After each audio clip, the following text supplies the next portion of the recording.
This is The Big Life. Big Life. A show for people who want to live life large. I'm Ray Waters. Well, I'm so excited today to get to chat with one of my best friends who lives in Syracuse, New York, and his name is Joel Herbert. And Joel, thanks for spending this time with me today. It's going to be really fun. Yes, I'm excited. Good to see you, man. Let me tell everybody how I met you. Joel and I met at a Wild Goose Festival several years ago, and he was one of the featured singers, and he was incredibly talented and did a wonderful music set. And I just watched him around this festival for a few days, and he was energetic, and he kind of had a hippie vibe to him, and it made me want to get to know him more. And when I got to know him more, I discovered he was brilliant. He was a deep theological thinker, and he came out of the same background that I had come out of, evangelical to the core, had been in ministry his whole life. And just over time, we've become friends. Am I framing it right, Joel? Is that kind of how you remember it? Yeah. The other thing is, I posted a little video of me singing bass in a quartet, just that I did for some of my relatives that like that kind of stuff. And Joel had no idea that I came out of a background that liked 4-part harmony. And so that just set us up on a whole nother trajectory. And so I hope one day to introduce to the world this incredible musical compilation that we'll be able to do together, but that's not what we're going to talk about today. I want to talk to you today about this incredible song that you have written that is about to be released to the world called Faith of Our Fathers. And so thanks for joining me. That's what I want us to get into. Yeah. Tell me first, because you're a deep thinker, tell me how you kind of got this idea of taking that old hymn title, Faith of Our Fathers, and then began to do with it what you've done. Yeah. Well, I've been messing around with the idea of a hymns album for a while. Like you said, I was raised in church. I was raised kind of in that conservative Baptist Pentecostal kind of world. Southern gospel music. I know just about every hymn in the hymn book. And so I've kind of had this desire to kind of do a hymns album. That's always kind of been in the back of my head. And a few years ago, I had this idea to do an album. I'm calling it Hymns and Other Heresies. And I've kind of released a few singles toward it already. But kind of the idea was that some of them would be actual hymns, just kind of reimagined out of the hymnal.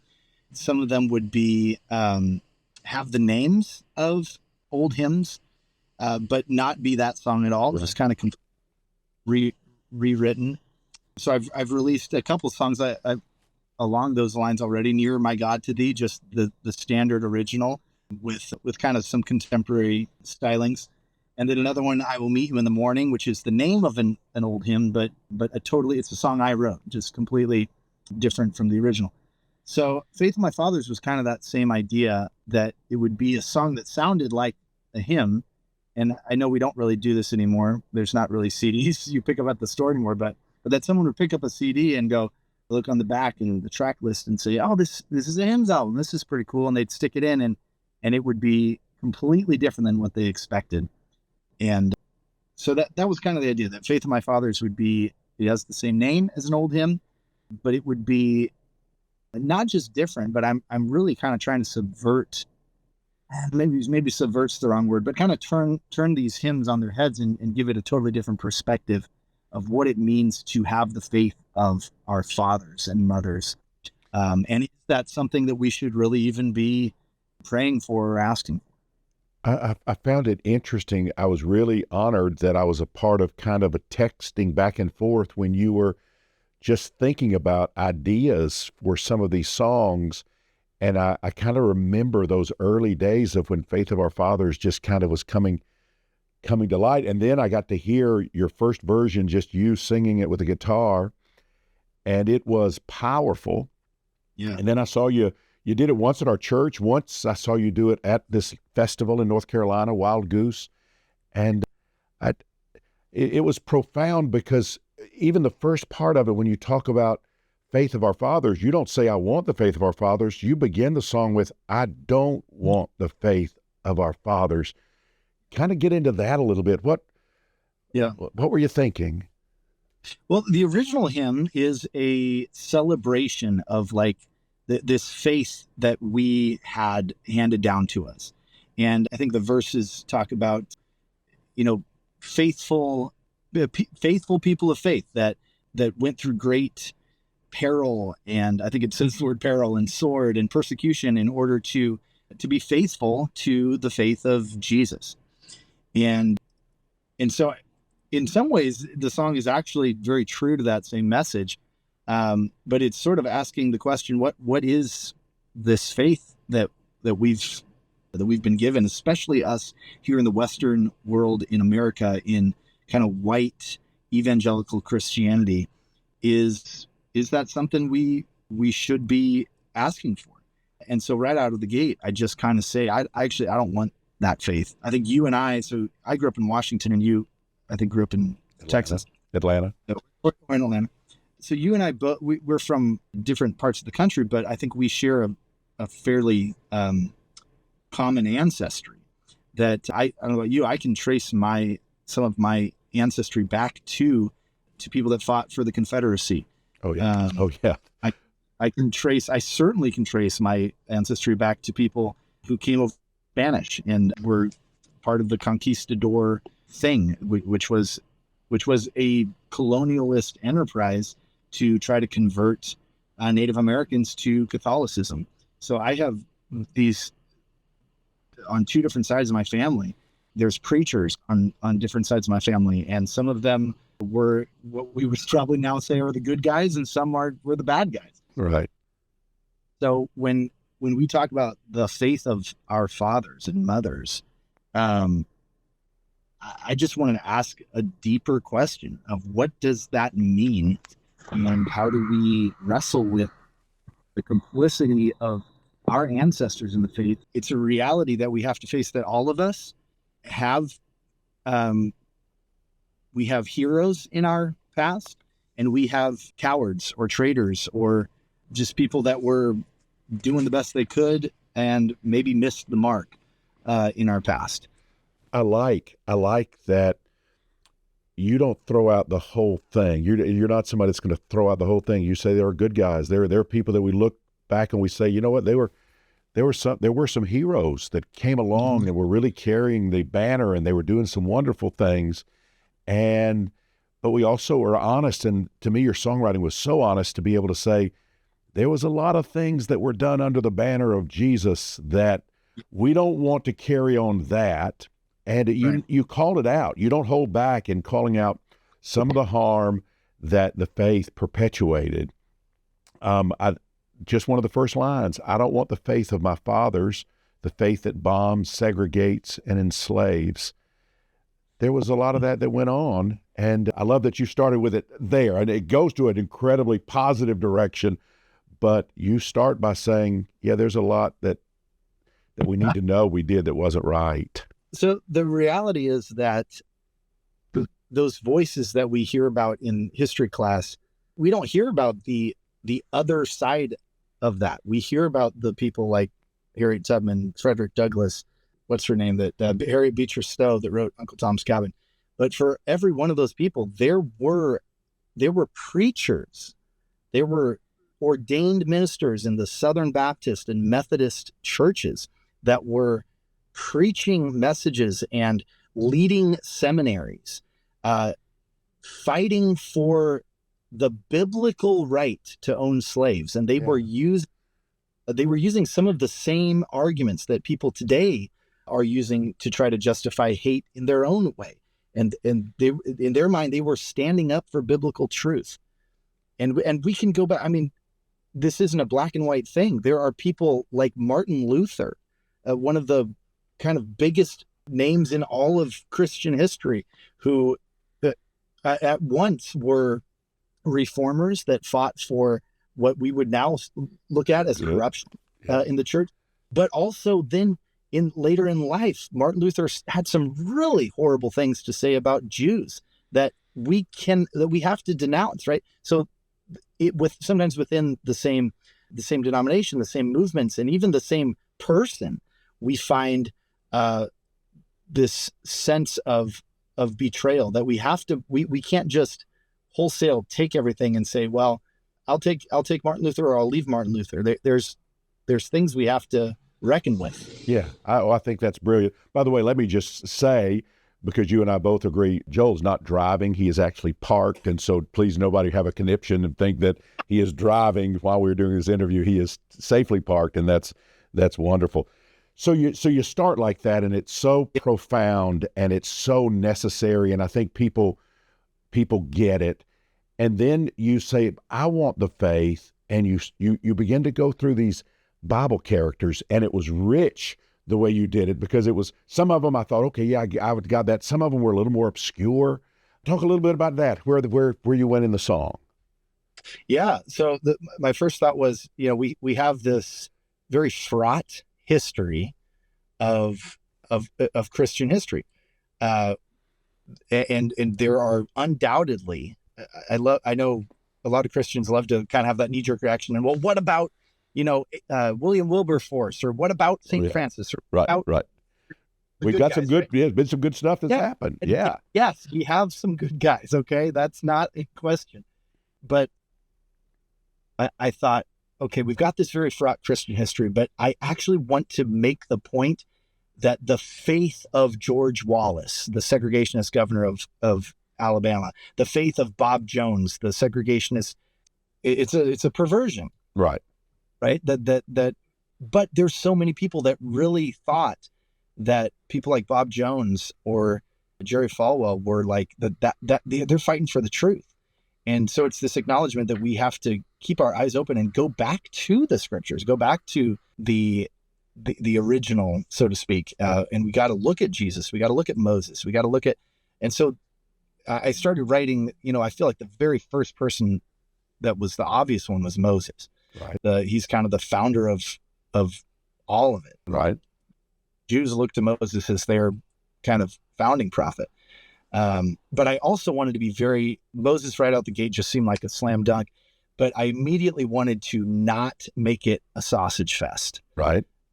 Because whenever you're writing a song, or, anybody familiar with Southern gospel, right? There's all these songs about the heroes of faith. It's always Moses and David and Joseph, and it's all, right?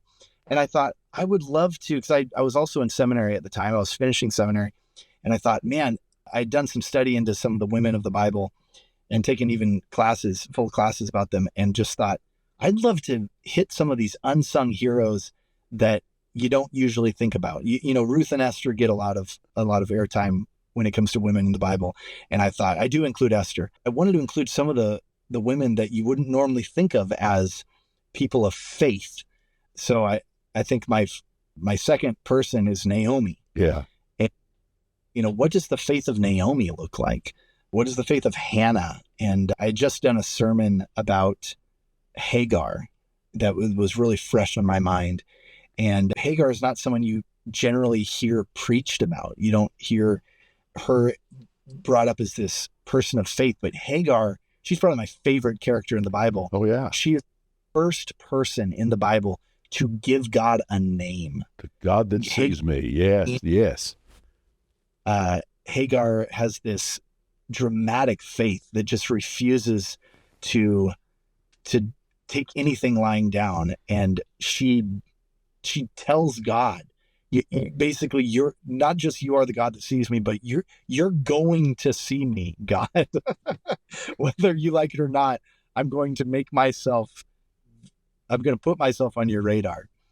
So that was kind of, there was a lot of things going through my head of like, okay, I want to include some names that everyone recognizes, Moses or Joseph, but it was brilliant. It was brilliant how you did it. And so you start with, I don't want the faith of my father or my mother if it is this.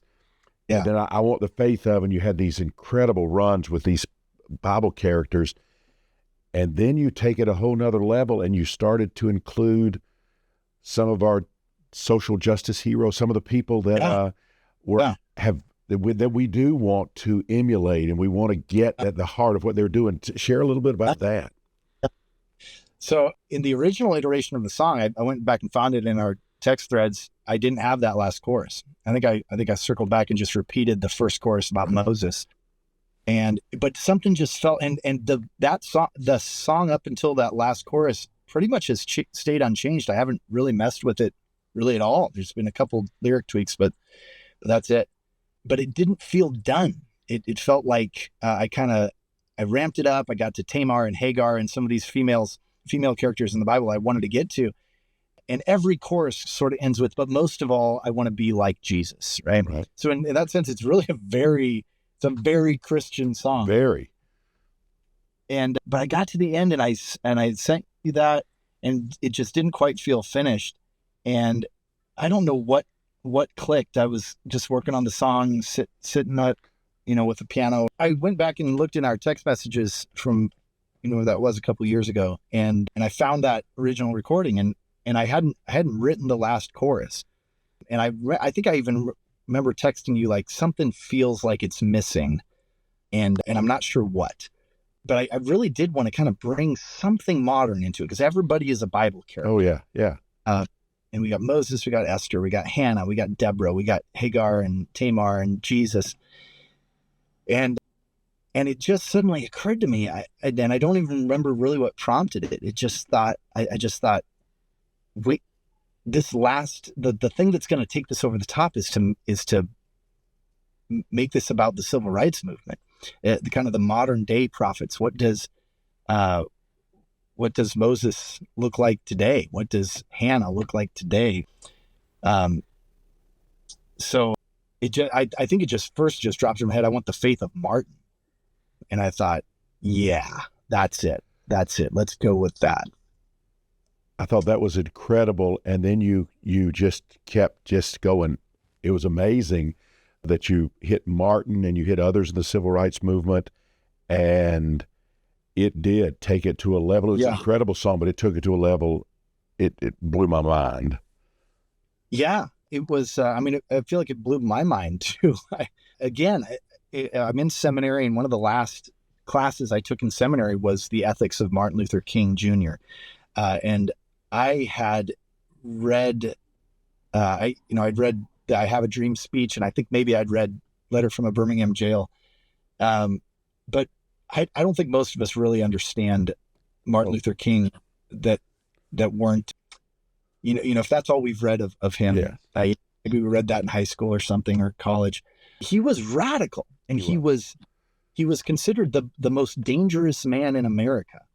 We love to sanitize him, and he's on every city has a Martin Luther King Jr. Boulevard or whatever. But he was not a popular person, especially toward the end of his life. There's the reason that he was assassinated. He had made a lot of enemies, and he was moving toward, when he was killed, he was moving toward this poor people's campaign that went far beyond just the civil rights movement, just Black people, and he was pulling in a lot of different disparate groups that wouldn't normally have gotten along. And there were a lot of people that were not happy with him. The director of the FBI called him the most dangerous man in America. And as I studied Martin, I also, my professors were good enough to include the adjacent people around him. So Howard Thurman was I love Howard Thurman. Huge theological influence on Martin Luther King. And then Malcolm was kind of the Malcolm X was the counterweight, shall we say. And Malcolm X was probably the only other figure in the civil rights movement that had as much notoriety as King did. And Martin and Malcolm, there was some tension there. And I think they both grew towards each other as the civil rights movement went on. That Martin began to realize that maybe some of his, I don't want to oversell it, but they began to move toward one another. Right. That maybe their idealism on either side of the civil rights movement, not quite as, maybe they could modify a little bit. And I wanted to include Malcolm. So I did. And so the end of the chorus says, I want the faith of Malcolm and Mamie. And I feel like Mamie gets lost a lot. In my opinion, Mamie started the civil rights movement, right? Everybody knows Rosa Parks. Everybody knows Martin Luther King Jr. But Mamie, before the Birmingham bus boycott, before any of that happened in the early 50s, Mamie Till, there's a brand new movie out about her. Her son, I think 13-year-old son, Emmett, was killed in a horrific act of racism. And it wasn't even just that he was killed. It was the aftermath, the trial of his murderers, two white men who felt that he deserved to die because he allegedly whistled at a white woman. A teenage boy whistled at a white woman, and it's all even been recanted now. She even said that wasn't true later, right. But you're right. Yeah. So there was. You're right, maybe. And she opened the casket. She had the casket left open so people could see. Yeah. What had been done to her. So this boy was brutally murdered, yes. And then his murderers were acquitted by an all-white jury, and then immediately after the trial, they told everybody, "Oh yeah, we did it." I mean, it was just an absolute miscarriage of justice in the worst possible way. And Mamie brought his body back to Chicago, and this funeral was televised, and she insisted that there would be an open casket funeral, and this boy's body was brutalized, like unrecognizable, and she insisted that the whole world see what they did to my baby. That was her words. And that was the flame, the spark that ignited the civil rights movement. Before Rosa ever sat down on that bus, it was Mamie. And I just love that imagery of Malcolm and Mamie just staring down this empire of segregation, this system of Jim Crow that was. How do you stare? It's like staring down the Roman Empire. It's like staring down, like, this is just the way it is. And they said, no, it does not have to be this way. And so that line is, I want the faith of Malcolm and Mamie that demands we face and see the truth. And to me, I think that's what Jesus did as well. This absolute, like, look at what you've done. And that doesn't happen. That's what Jeremiah, like, these people in the Bible that we lift up, they were getting in the face of the empire and saying, we're not going to back down. You have to look at this. I think this is what happened with George Floyd, right? Is we were finally forced to see. You can't run away from this anymore. This is not just something that happened and, well, maybe, and Trayvon Martin, did he not, blah, blah, but look at this. Yeah. Look at what they did to my baby. And what's interesting is I have gotten almost no pushback on, and I've had Christians, like very committed Christians, listen to the song, hear it performed. And I always assume that they're going to take issue with the first verse. That they're going to go, well, what are you saying about gays? Or what do you that not all Christians and whatever, but they don't. The consensus seems to be like, oh, wow, that's hard hitting, but I'll take it. But what I always get pushback on is someone walks up to me and says, the faith of Malcolm? I don't know. And they'll always say something like, well, Malcolm wasn't a Christian. To which I respond, nobody in that whole song up until the last chorus was a Christian. Right. Just so you know. Right. Everybody in that song was Jewish. Everybody in that song was something other than Christian. Right. Even Jesus himself. So that response has been very curious to me, that Malcolm is the one that always gets the sort of hackles raised. Right. I think it is one of the most brilliant songs I have ever heard. And so I had seen it kind of scaled down, but I'd seen it. You did it at our church. We were just moved. I could tell the entire congregation was moved just with solo, just you. But then you produce it and you add the instrumentation and it builds, and then you add some other voices, and it is unbelievable. Can you tell us a little bit about kind of who you got to work with you on this? Yeah. So the Wild Goose community has been, my wife Danny and I have been part of this now since 2019. And that was our first year too. So you and I were there the first time, I guess, together, 2019. So my wife is a woman of color. She's African American. And I always knew I wanted her to be a part of that. And she and I do music together. She's got her own band. We do stuff together. But so she was kind of one of the original kind of, okay, let's feature Danny. Her name's Danny Roca. But then I reached out to one of the board members at Wild Goose, and I said, I'd love to make this kind of like a Wild Goose family sort of thing. What should, there's a whole lot of different people that have through, and what do you think would be, how do we maximize reach here? Who besides Danny and I should be included? And we tossed around a few names, and they responded and said, I think you should reach out to Flamey Grant. I think that's that would be a really good move.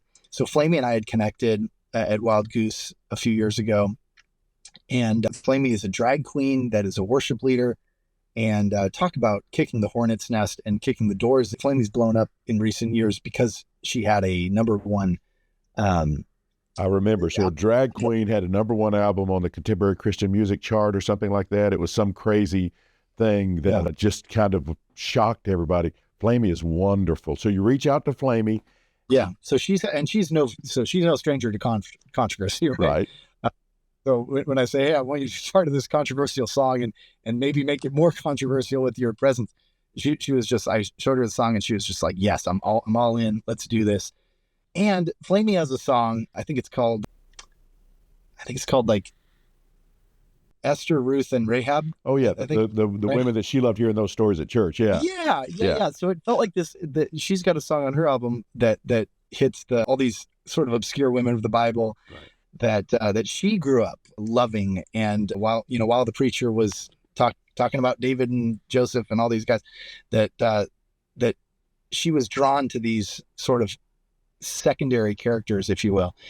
So it just felt like a good match from the beginning, that we were speaking the same language, that we kind of had the same vibes that we were going for. And so I sent her the song, and Flamey just has been so gracious throughout all of this, like just believing in it. And I think when I was trying to do it, I was like, I really can't like pay you to do this. I don't have any budget. I'm like, this whole thing has been done on a total shoestring budget. I played the song at a festival here in Syracuse, at an evangelical festival. And a friend of mine who was putting on the festival, he's a kind of a nonprofit CEO here in town. He pulled me in, he goes, that song is amazing. What can I do to help you get this song out there? So he's kind of bankrolled it and paid for the production of it all. His name's Mike. He's awesome. And it's just been like one thing after another like that, just different people saying, how can I help? How can I jump on this? How can I be part of this? And just doing, like, I haven't paid anybody to do anything because I don't have any budget for it. And one thing after another, it's just kind of fallen into place. And I feel like I kind of got off track there. No, that's incredible. When I listened to it, I was blown away. It sounds like it's being done at RCA Studios in New York. I mean, it sounds beautiful. And so you're all doing it in different parts of the United States. All these things are kind of coming together with modern, the way it's done. And it is so powerful. Now, my understanding is it's going to be released as an audio. It'll be released at some point in the near future. But isn't it also, didn't you do something with it that kind of has YouTube potential, but you're having a little trouble getting it up? Help me understand that, because I saw it and it was unbelievably powerful. And so tell me a little about that. Yeah, so it's in the queue with the distributor. It was supposed to be released last week, but just with the way the distribution works, it has to go through. I'm not even sure how it all works, but it's supposed to be dropping anytime this week on all the streaming channels, Spotify, Apple, etc. So I decided to make a lyric video, and this is kind of yet another layer of, as I started making the lyric video, I'm not a music video kind of guy. I'm not a video person, but I knew I wanted to do a lyric video of some kind, because the lyrics are the most important part. And I feel like the lyrics could get lost with all the production. So I pulled it into iMovie, and I'm not a great music video guy at all, but I have done slideshows for funerals, so I know how to do it. And so I thought, well, I'm just gonna do it like that. So Right. I kept start pulling in, and as I started looking for pictures, that began to open up this whole new side of the song to me. Where my first thought was, well, I'm gonna find, artwork from these biblical characters, and I'll just kind of like do the Ken Burns thing, kind of zoom in on them, and very quickly, first of all, I began to realize a lot of the artwork, especially for some of the obscure characters, it's really hard to. You can find all kinds of stuff for Jesus and Mary and Moses, but some of the obscure characters were really hard to find, and a lot of it is like very Renaissance-y, and everybody's white, and I very quickly began to realize I don't want to do this. Right. So I started looking for kind of alternate art, especially around Jesus. As I was looking for pictures of Jesus, I'm like, I don't want this blonde hair, blue eyed Jesus. So I started just curating really this. Who do I want to put forward as like Moses? And so somebody that are familiar with Civil War history will know that Harriet Tubman was referred to as Moses. And my wife and I were very quickly clicked on that same page. Like, let's do some Harriet Tubman artwork around Moses. And so at the beginning, when in the first verse, I just straight out the gate, again, kind of kicking the door down. I wanted to be really clear that I'm not talking about stuff that happened way back in the past. I'm not talking about, the slavery people, although that's part of it, but drawing that thread into now. And so right out of the gate, there's a picture of the Charlottesville Unite the Right protest. And then there's a picture of Ronald Reagan with Jerry Falwell. And then there's a picture of a Trump rally. And then there's a picture of, I think I don't want the faith of my fathers. There's a picture of the statues in Geneva of the reformers, John Calvin, and some of these guys that were pretty violent in the way they pushed their version of Christianity forward, that bombs and segregates and enslaves. I think there's a picture of the infamous picture of the fire hose moment where the Birmingham police are hosing down protesters. They use the scripture as a weapon. There's a picture of Trump holding up the Bible. And so I'm very intentionally trying to draw this thread between, there's a picture of George Wallace's Segregation Forever speech of this is the same thread, and it's not exactly the same throughout history. Trump is not Wallace. Wallace is not Bob Jones. They're different, but there's the same thing is happening. And so there's a bit of an unapologetic reckoning that I'm hoping will happen, that if you just listen to the lyrics, you might be able to dismiss it and go, oh yeah, I also don't want a faith that bombs and segregates and enslaves and uses scripture as a weapon. But I want to draw attention to the fact that this is happening right now. Oh, wow. Yes. There's a picture of my wife laughed when she first saw it. There's a preacher in Nashville that somewhat virally attached a Bible to the end of a baseball bat, and at his mega church in Tennessee went and smashed a Barbie dream house with the Bible attached to the end of the baseball bat. And he's notoriously known for just being one of those kind of shock jock sort of preachers that just yells about everything. And so I had a picture of him smashing the Barbie house because he's literally using scripture as a weapon. And then there's others, like Mark Driscoll and Jerry Falwell. It's the same ilk, right? It's like in the Chronicles of Narnia, where the green witch in the silver chair, somebody says, it's not the same woman as the white witch, but it's the same. It's her kind. It's all the same magic, the same dark magic. And so I really wanted to draw that line between that we can't absolve ourselves by doing this whole, well, that was 100 years ago, or that was 300 years ago. But no, that same impulse that let John Calvin burn a heretic at the stake. We don't burn heretics at the stake anymore, but we will excommunicate them on Twitter, and we will ruin their careers, and is it really so different what John Calvin did versus what Mark Driscoll does or what John Piper does, or the Lutherans that got behind Hitler and just kind of acquiesced. They they weren't trying to get behind a genocide. They weren't trying to do what we now know happened in Germany, but they did. They were silent, and that's one of the lines is silent while men hang from a tree. So I want to draw attention to this reality that You picked out incredible things, but did I hear that YouTube is kind of holding up the release because of some provocative pictures? Am I imagining that, or did I hear that? yeah, it's a little unclear. I tried to upload it first just as a private video to get some feedback on it, and it flagged me immediately. It checked it and it uploaded, and then I got this flag that said, "Hey, your video has been taken down for violent and graphic content."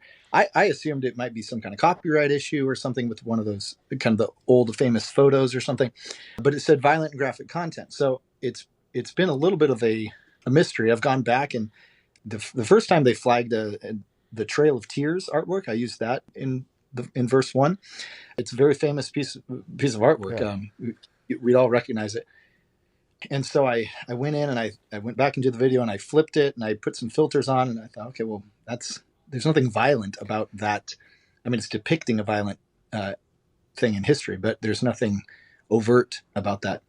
So there's really not anything overtly No, I guess violent there's or a graphic. picture of people being hanged. I guess that There could be is, yes, something. there is a famous picture of a lynching. That's one of them, but that one was never particularly flagged. So I'm a little confused. I've tried to I re-uploaded it, and again it got flagged. And that time it flagged the Charlottesville picture, which again it's just the picture of a rally. There's nothing about it at all. So I don't know if it is catching maybe the lyrics or something, but it's a little goofy. So Neil and I are trying some different stuff out. Yeah, because I think it's important, and that there's nothing. It's not like I'm putting graphic violence. I'm not violating any YouTube policy. No. Let me ask you one more question. At the end of the day, what's your biggest hope for the song? What are you thinking? My hope for it, and I sort of produced it with this mindset. I want it to sound like a contemporary Christian song. I want it to, and I think it does. I want it to have that kind of worship meets Southern gospel vibe. And I'm not a big fan of the CCM sound necessarily, but I think we all know when you're scrolling through the radio, you can sort of immediately tell when you're on the Christian station. I don't even know how, but I actually want that in this song. I want it to be the kind of song where you're like, is this a worship song? As my daughter would say, like she can tell immediately within 10 seconds if it's a worship song. Because I really want people to listen to it and to go, man, this is a really vibey song. I really like and usually when you're listening to a song for the first time, you're not really listening deeply. You're kind of feeling out the vibe, and I think it's got a melody that's really catchy and pulls you in. And I think people would immediately kind of go, oh, this is a little provocative. This is a little bit, I really like the message of this song. I like the biblical characters or whatever. And that they would really enjoy the song and then go back to it and say, or maybe show a friend or something, heard this new song, really like it.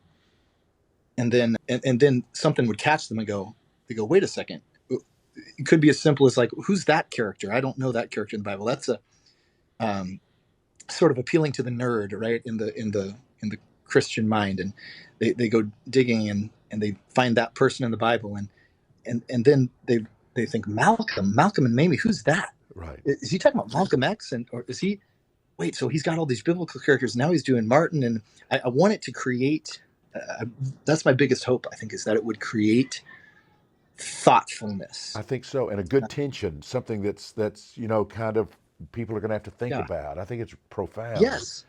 And not that they're going to agree with me about everything, but that it would force someone to just stop and go, this faith that I have, this faith that I got from my mom and dad, this faith that I have maybe not questioned ever, is this the faith I want? Is this the faith of Jesus? I have been blown away since I first heard it, as I have seen you develop it. It is and I'm kind of a music nerd, it's one of the most profound songs I have ever heard. Your production of it and the voices that you put together, I'm so excited about it that we just had to do this interview, and I'm so glad that you Yeah. spent time talking to me.